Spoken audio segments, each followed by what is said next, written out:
I felt groggy. Whatever Hartman had bumped in me was making me numb. I felt like this was happening to someone else. Someone I was watching on television. I couldn't think. Couldn't focus.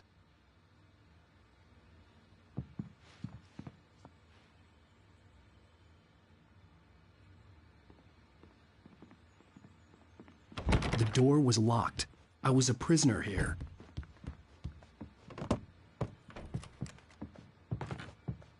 Good evening, Alan. Are we feeling better now? Feeling calm? Yeah. I see you brought your pet gorilla with you. So sure, I'm calm. I get the message. Loud and clear. Why, right. That's the spirit. You're being very brave, Alan. I understand you're confused. I would be more concerned if you weren't suspicious of me. I don't blame you for it. Big of you. Now, why don't you come with me? We'll reacquaint you with my clinic and go over everything you might have forgotten. Little walk and some fresh air? Yes, it will do you good. This corridor is for patients. Most of them aren't here right now. Jack took them out for a fishing trip, except for the ones who are particularly vulnerable, of course. I encourage creativity as a part of the recovery process here at Cauldron Lake Lodge. I specialize in treating artists. I bet you do. Splendid, Alan. I honestly believe we can get this thing under control if we work together. This way, Alan.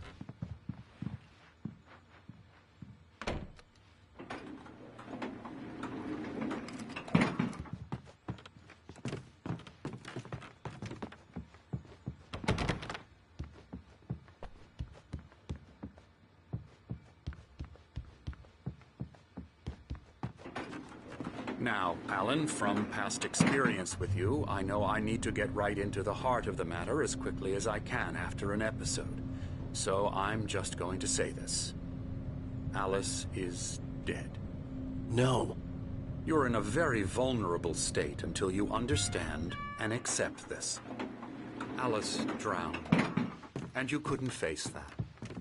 You're suffering from hallucinations, paranoid delusions, unusual thinking, an obsession about light and darkness, a feeling that everything revolves around you, your thoughts and dreams.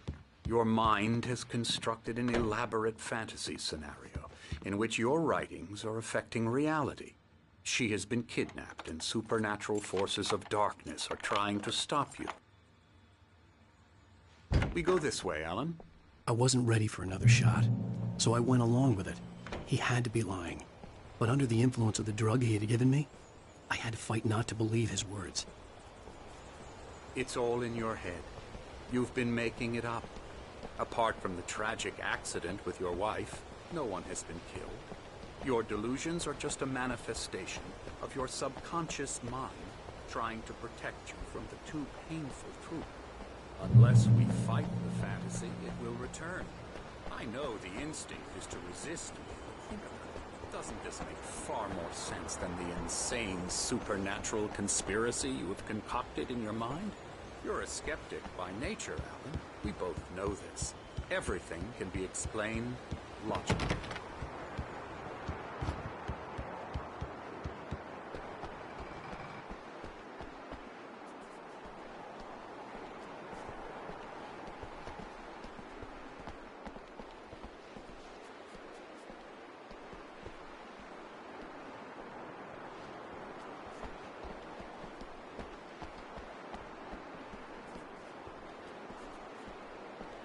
I never get tired of this view. Very inspiring, isn't it? Cauldron Lake spread below us. I could see Mirror Peak on the other side of the lake. I thought I could make out the spot where Diver's Isle had been when I arrived with Alice. Now there was nothing but waves. It seems there's a storm coming. Funny, I don't recall there being a mention of that in the weather forecast. Well, no matter. This way. Follow me. Alan, what I'm telling you is good news. Right now we're in control. Every time you have a relapse, it gets more and more difficult to resurface from the dark depths of your imagination. Not surprising, considering your profession. Imagination is what you work with. After all your nightmares, this should come as an immense relief to you. If it doesn't, why is that? Because I'm lying? Or because you don't want to admit that you're not well? It's very natural for you to think of me as your enemy. It's part of the I let him illness, talk. after all. Hartman I'm the obviously one loved his trying to own bring you voice. out of the His world words you've echoed constructed madly for inside my yourself. head. But I can't dug my do nails it into by the palms of my myself. hands to stay You need focused. to work with me. Once you accept that, we can begin the journey towards your recovery.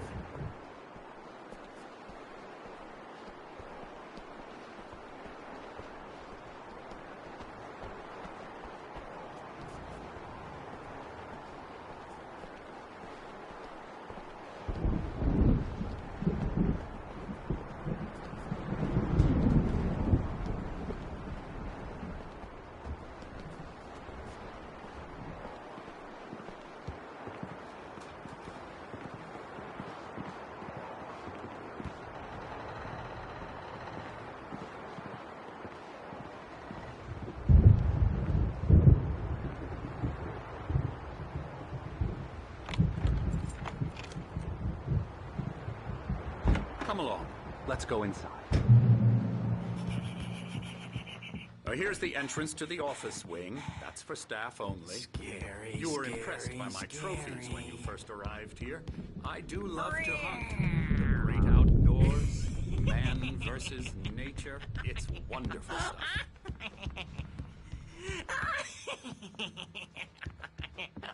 Yeah, that's right. I got you. Got you good. Emerson, I'm a real bad dream, mister. You should be afraid of me. Don't want to run into me in the night, that's for sure.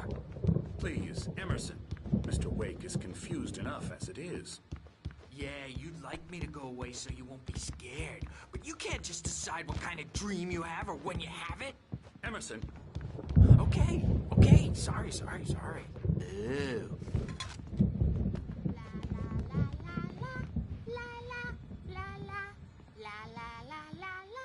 Elbow strike. Ooh, yeah. I'll get him to the head.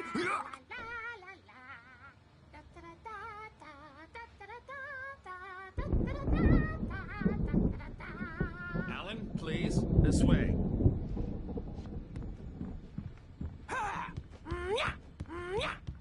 Now, you might have noticed the typewriter in your room.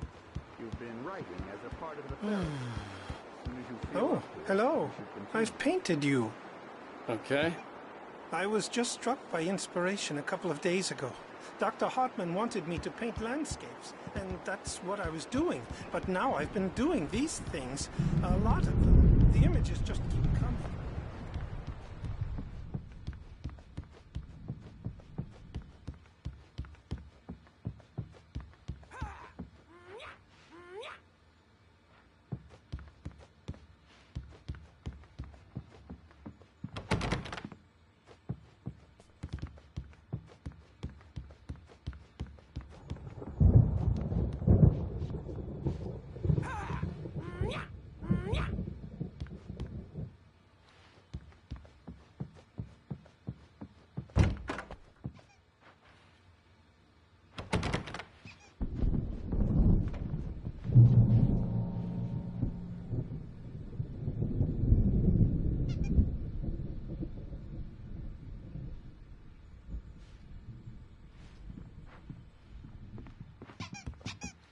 My rheumatism's killing me. There's a storm coming. Oh, what a storm. I hope it wipes this place off the face of the earth. And these two are the Anderson brothers, Odin and Thor. They had how should I put this? A heavy metal band in the 70s and 80s called Old Gods of Asgard. They even adopted new first names to complete the image of Viking gods. After the band broke up, they lived on a farm nearby. They are, well, in advanced stages of dementia. They're well cared for, TLC and all that. There's nothing more that can be done. I'm afraid that the rock and roll lifestyle has left its mark. Oh, that won't do. I'm so sorry to cut this short. For now, Alan, the power has been acting up. I'd better go check on it. We'll continue this soon. Meanwhile, when you feel up to it, return to your room and try to write. It really is for the best. Don't you think? I'd like to bash his head in with a hammer. Oh, he'd love to fish out our secrets, but he has no clue. He's not crazy enough. Not crazy like us, Sonny. Yeah! Being crazy's a requirement, Sonny. Who else could understand the world when it's like this? It takes crazy to know crazy. That's the sanest thing I've heard in a while. Zane! You're all right, Tom. Hey, we like him, don't we, bro? He's got to go to the farm. The Anderson Farm. Valhalla! We wrote it all down, lest we'd forget. A crash course. All you need to know to get your head right. You need to find the message. Here, Sonny, here's something for you. Gave me a rash, but I kept it safe from these bastards. My head was... Zane could feel the poems, taking form, shaping things. As he experimented, he imagined he could almost feel the power surging through the keys of the typewriter. It exhilarated him. But there was fear, too. If not for his young assistant Emil, he would have given it up. But Emil convinced him otherwise. He, too, had a way with words.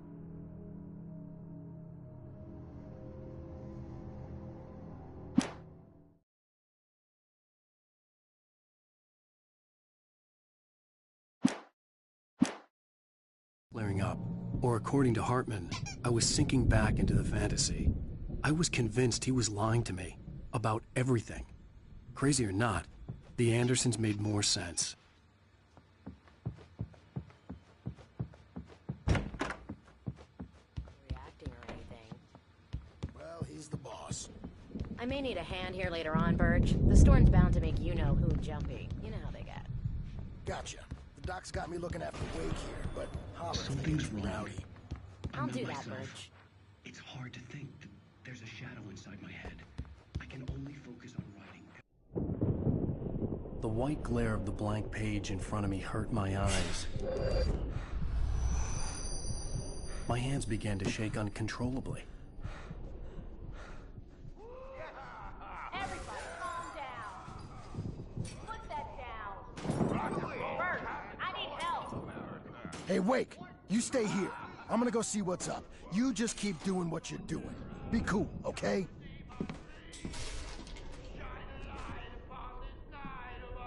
I didn't know what the chaos was all about, but it could be my only chance of getting out of here. Here it comes. I don't Hammer's up. Here's a friendly poke from Mjolnir Wench. Oh, afraid of the crazy brothers, are ya? Not so weak now, are we? Well, things are unraveling fast, aren't they, huh? Hartman kept talking, giving Barry the grand tour, clearly proud of the place. He went on and on about his hunting trophies, and Barry was impressed. But he was here on business. He raised his voice, cut through the monologue. Hey, Hartman, where's Al? Hartman stopped in mid-sentence, annoyed at the interruption. He nodded at the hulking orderly standing nearby. The man smiled and clapped a practiced hand on Barry's shoulder.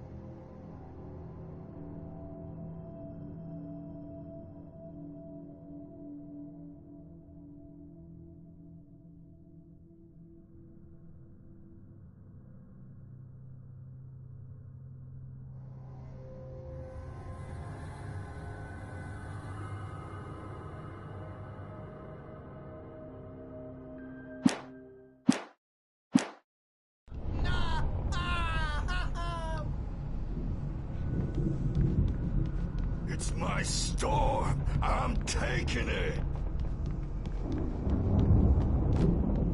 We're out of contact. Sinclair looked Oh, bad. baby. That wasn't a love tap. The crazy old fart hit her hard. If she was one of Hartman's goons, she had it coming. The I could backstage get the is key all to the yours, office Tom. from Sinclair. Seize I your had to get to destiny. Hartman's office. He had taken all my manuscript pages. That's where he'd been keeping them. Come out and face the music first. It's time to pay the piper.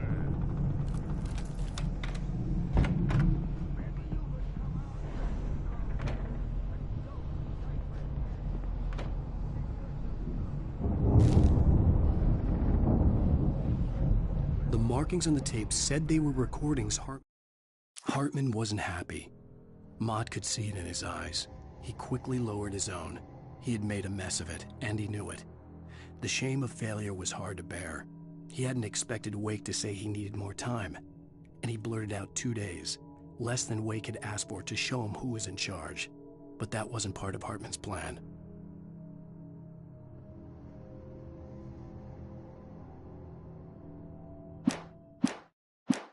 Had made at the sessions with his patients. I saw Alice's name on one of them. For a moment, I couldn't breathe right. Now, Mrs. Wake, can you tell me about Alan's problems?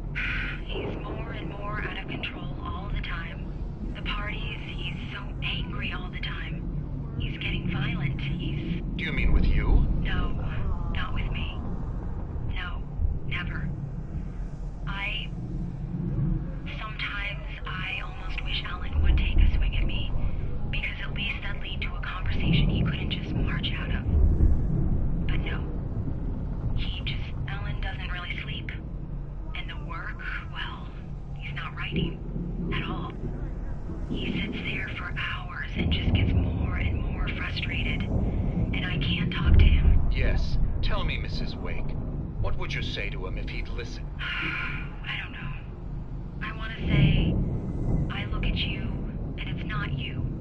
Just some stranger who resembles you. Looking out from behind your eyes, and I don't like that guy much. And now it's all gonna go to hell. But you don't ever say this. No. I've tried, but he's not listening. He's too deep in his own problems, always going on about something else. I'm so afraid I'm gonna lose him, and we're not even talking anymore. He doesn't let me in anymore. He just keeps me in the dark. I'm so alone here, even when he's home. Please help me, Doctor, because I'm at my wit's end. Well, if you can just get him here, I'll absolutely do my very best. Yeah, but Doctor, you need to be careful with him. He's not just going to listen to you and cooperate. He's the most stubborn man I've ever met. Well, I'll be sure to bear that in mind. Hearing her voice, what she was saying made me happy and sick and guilty all at once. Worst of all, I recognized the words. The phone call from her. It had been a cut-up of this. Just a recording.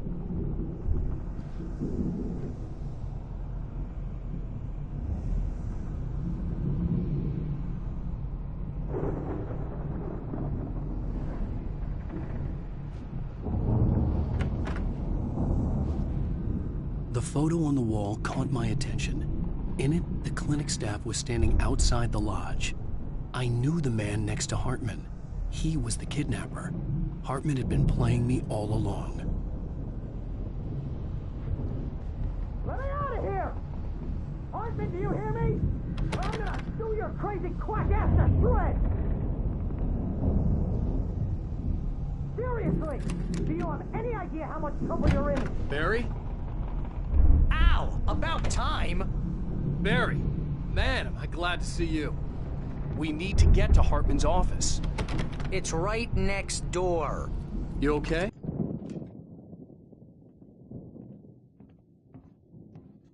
These were all the pages I had on me. And more.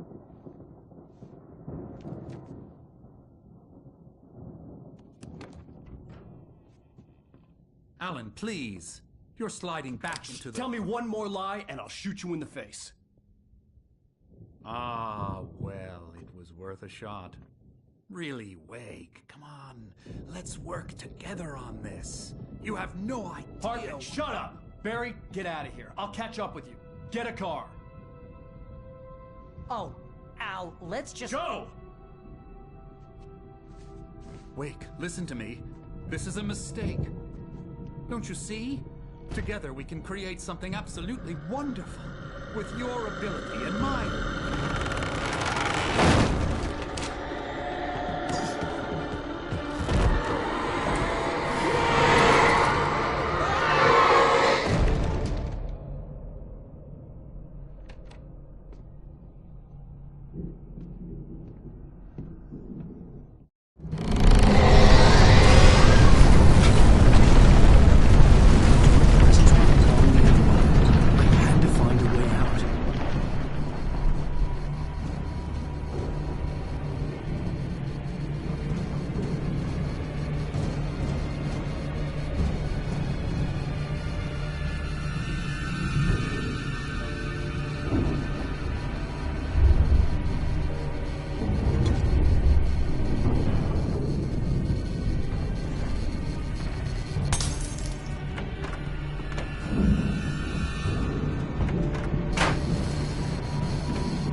Hartman followed the fall of Alan Wake with his binoculars.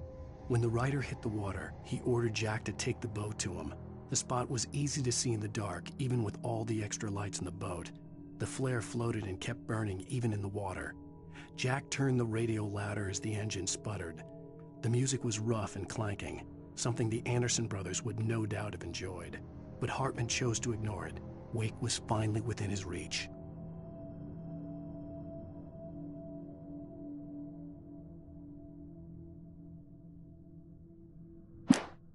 Hartman knew he was no creator. He had no ambitions on that front, and he certainly didn't want to end up like every artist he had worked with here, damaged in ways that were hard to describe, or worse. It was enough for Hartman to maintain creative control and provide direction, to be a producer. That was what most of these people were in need of anyway. Of course, suitable subjects were few and far in between.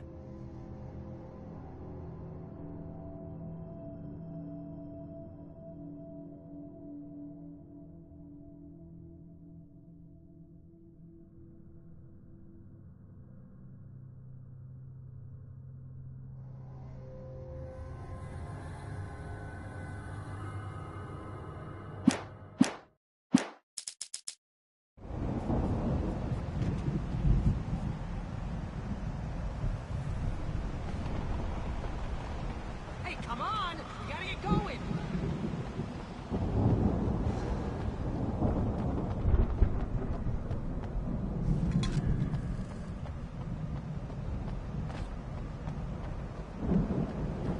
Al! I'm over here! I found the car, but the gate's locked. You're gonna have to go through the hedge maze over there! Barry, I don't have a light. Take this, Al!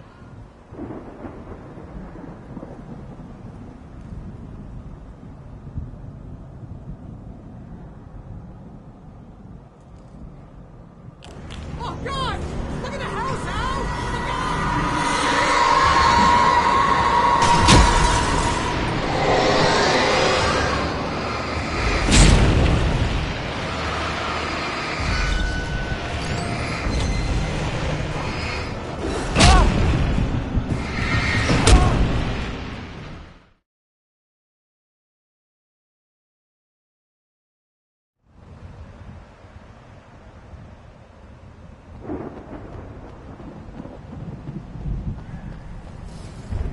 The car, but the gate's locked. You're gonna have to go through the hedge maze over there. Barry, I don't have a light. Take this, Al. Oh, God! Look at the house, Al!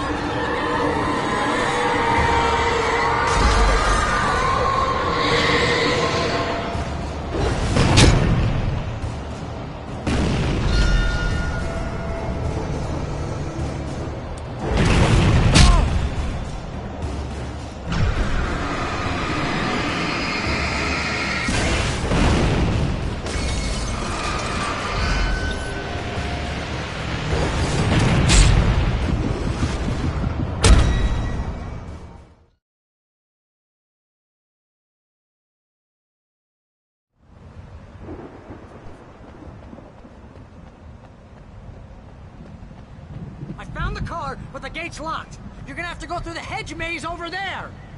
Barry, I don't have a light. Take this, Al. Oh, God! Look at the house, Al! Look out!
I stared at the Viking paraphernalia that littered the area, surrounding an unlikely centerpiece. A full-size stage complete with an impressive sound system with all the trimmings, including a dragon. It took a special kind of crazy to build something like this in a remote field. When the sky split open with a deafening boom and the music started blasting, it felt strangely appropriate.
Hartman hurried down the corridor. He had disliked leaving Wake when he was surely at his most susceptible to therapy. But this was not an ordinary storm. Wake had been writing, and he had woken something up in the depths of the lake. Now, it was coming for him. Hartman had naturally prepared for a situation like this. The idiot brothers would keep Wake distracted while Hartman double-checked everything, just to be sure.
nice and cold.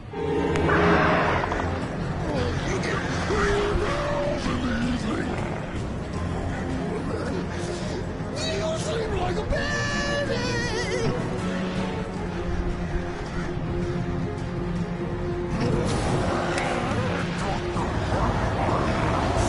Life seems to be...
You get 2 pills in the morning, and then you'll be nice and cold. You get 3 girls in the evening, and then you'll sleep like a baby.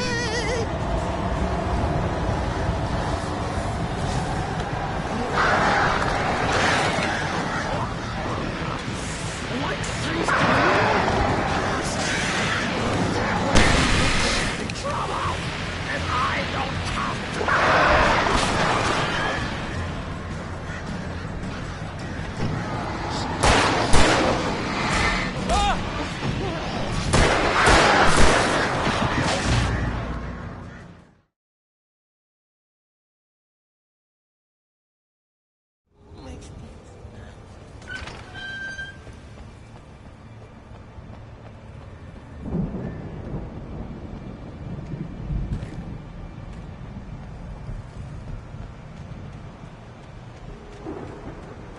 You get 2 pills in the morning, and then you'll be nice and cold. You get 3 girls in the evening.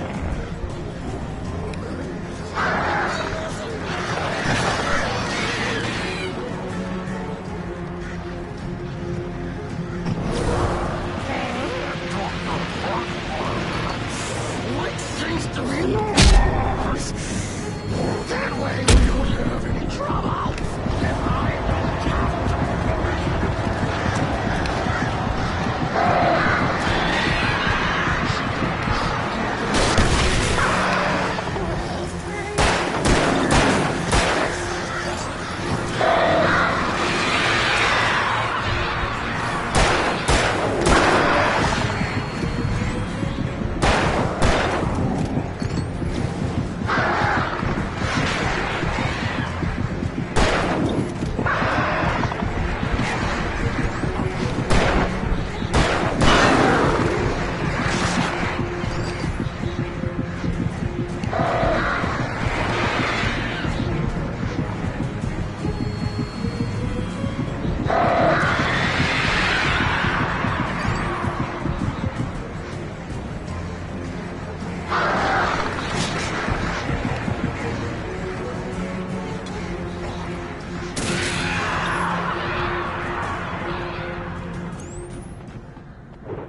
Mott knew that Wake was smarter than him.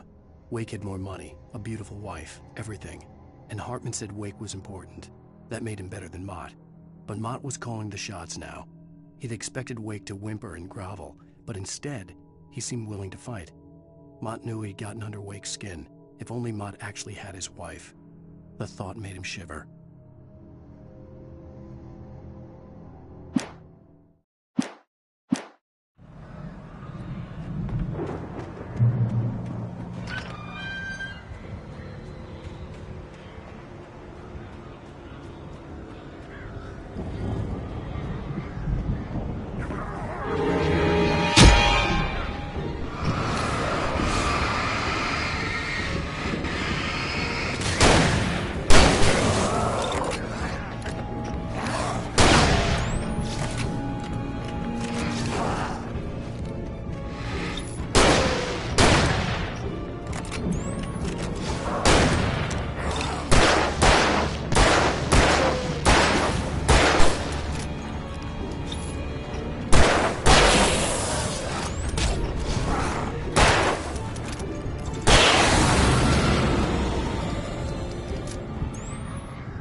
For the moment, Barry was just glad he had survived the fall. He had been separated from Al, and there was no easy way to climb back up. He told himself he'd be okay in the gloomy forest at night. He would just have to wait for a while for Al to find his way down. Barry turned when he heard the heavy footsteps and saw the movement. The man-shaped shadow lunged at him from the bushes, an axe held high. Barry screamed and threw up his hand. The world exploded.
Hartman watched as Wake's features slackened.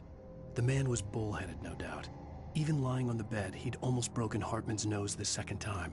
But with a little time, he could break Wake down, give him proper direction. Wake was easily the most promising subject he had had. Well, since Tom, really. "Sleep well, Alan," Hartman whispered with a smile. "Let me take care of you." He sniffed hard to clear his throbbing nose, swallowed blood, and barely tasted it.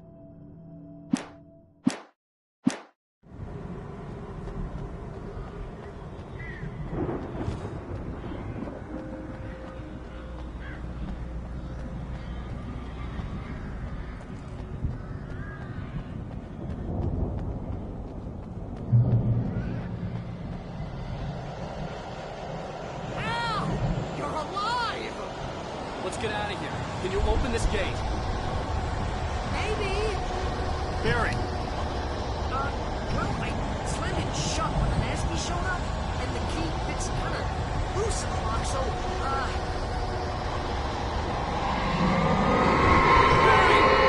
I'll find it, don't worry about it!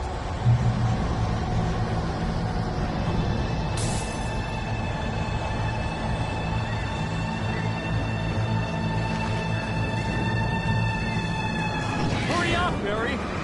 I'm on!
Barry?